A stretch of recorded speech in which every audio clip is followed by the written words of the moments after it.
Assalamualaikum warahmatullahi wabarakatuh. Sholat. Sesama artis tidak boleh saling mendahului kan. Sesama artis nggak boleh saling potong nih ya. Oke, terima kasih Ketua, teman-teman anggota, juga dari BUMN, mitra kita. Pak Menteri yang terhormat, memang saya melihat semangat baru dan semangat dasar Pak Menteri untuk mereformasi, bertransformasi, itu tercermin dari mana? Tercermin dari satu slogan akhlak. Substansi daripada akhlak ini yang menjadi visi.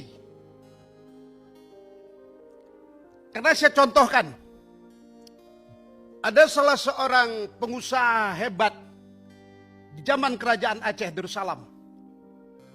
Namanya Habib Buga. Beliau membeli tanah di sekitaran Masjidil Haram. Yang hari ini itu menjadi sebuah bentuk usaha yang sangat monumental. 5.000 ataupun berapa ribu pun jemaah haji yang datang ke sana setiap tahun per orangnya menerima 5 juta sampai 6 juta per orang. Ini menurut saya adalah semangat dasar daripada visi, daripada akhlak itu sendiri. Nah, ini yang menjadi filosofi yang dibawa oleh seorang menteri yang bernama Erick Thohir. Oleh sebab itu, saya ingin mengatakan bahwa lakukan pengawasan secara ketat kepada seluruh BUMN yang tidak paham akan substansi daripada akhlak itu sendiri. Dan bila ini bisa terwujud, masyarakat akan memberikan doa dan Anda akan disebut sebagai tokoh yang monumental, meletakkan pondasi BUMN hingga ke depan. Tidak ada lagi unsur-unsur lain untuk menjadikan BUMN sebagai penugasan, hanya berorientasi kepada penugasan keperluan daripada pemerintah. Karena kenapa? Agent of Development, bahasa mesranya, bahasa cintanya apa itu? Apa bahasa cintanya? Kalau menurut saya bahasa cintanya adalah bagaimana kehadiran BUMN untuk selalu bisa berproduksi untuk mensejahterakan rakyatnya. Membahagiakan rakyatnya. Ini harus dipahami betul. Jadi tugas saya sebagai tugas seorang anggota dewan sebagai amanah mandat daripada rakyat, juga saya masuk pada wilayah kultural, wilayah budaya. Budaya itu apa? Moral. Moral itu bukan hanya dibalut menjadi sebuah pencitraan, tetapi dia lebih perform secara isi, secara ruh. Nah, ini Indonesia. Jadi saya tidak mengurai panjang tentang persoalan-persoalan PMN dan segala macam. Yang saya yakin ini sudah dilakukan analisis yang benar. Transformasi Pak, transformasi. Nah, oleh sebab itu, kalau ini sudah dilakukan, saya pikir tidak akan terjadi lagi pada Garuda yang mempensiunkan anak-anak Aceh kebanggaan, pilot-pilot dari Aceh itu dikerjakan ke darat, padahal mereka itu terbang. Nah, ini diskriminasi. Ini nggak boleh terjadi. Karena kenapa? Ada emosional yang sangat kuat tentang Garuda dengan masyarakat Aceh. Bapak Ibu yang terhormat, awal pertama ada Garuda itu Soekarno datang ke Aceh. Meminta bantuan kepada masyarakat Aceh. Diberikan 2 pesawat. Itu cikal bakal Garuda. Saya buat di dalam syairnya. Nah, ini apa Pak? Ini emosional. Ingin kami sampaikan bahwa kami sebagai masyarakat Aceh sangat-sangat punya visi yang kuat. Bagaimana bangsa besar ini bisa mandiri. Kemudian Pertamina. Pak Menteri yang terhormat. Sekali lagi saya sampaikan di sini. Walaupun Pertamina ada regulasi ada wilayah lain dengan Komisi 7, saya ingin sampaikan keberadaan Pertamina di Aceh itu adalah ilegal. Karena kenapa? Di Aceh sudah ada namanya BPMA, itu undang-undang peraturan pemerintah yang diteken oleh Jokowi. Jokowi siapa? Presiden Indonesia.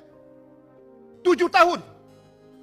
PP 23 2015. Di sana sudah ada satu lembaga yang namanya BPMA, Badan Pengelola Migas Aceh.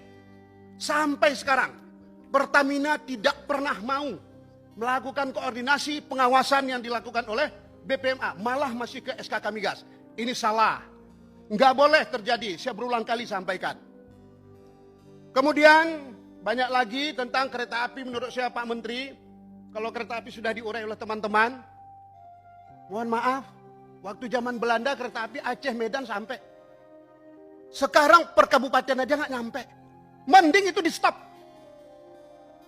Ayo bertransformasi ke arah lain lagi. Kita nggak mau bermain di wilayah formalitas. Kita main di substansi aja. Karena nanti yang diminta pertanggungjawaban di akhirat nanti ruh kita. Jasad kita selesai di dunia. Enjoy nih. Pak Doni. Ayo Pak Doni kita main-main ke Aceh sekali. Bapak sebagai agent of development ke Aceh bangun satu. Hotel di Sabang is okay. Saya pikir Pak Menteri saya minta. Tanah sudah ada, semua sudah ada. Bangun satu kek. Biar ada yang representatif.